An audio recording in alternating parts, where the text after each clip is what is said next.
What's up mga homies? So dito sa likod ko, may bago tayong project. Ang project natin ngayon is Hyundai Genesis na 3.8. Kung makikita nyo dito, kinabitan natin siya ng exhaust system. Yan. Tapos yung muffler na ginamit natin is HKS na quad muffler tip. Yan. Kung makikita nyo dito, ito yung pinaka pipings niya. 304 stainless pa din, tapos 2.5 na pipings. Yan. Tapos dito, naglagay tayo mga flanges para maiwasan natin na magkasingaw yung pinaka-exhaust natin. Yan. Pagdating naman dito, kung makikita nyo, yan. Pagdating dito, ito yung pinaka-X pipe niya.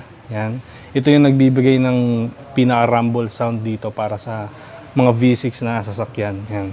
Pagdating naman dito, naglagay tayo ng dalawang flexible pipe para masalo niya lahat ng vibration na nanggagaling dun sa may makina natin. Yan. Tapos, nagtanggal na rin pala tayo ng catalytic converter. Naglagay tayo ng custom downpipe. Yan mga homies. Pakinggan natin anong magiging tunog niya.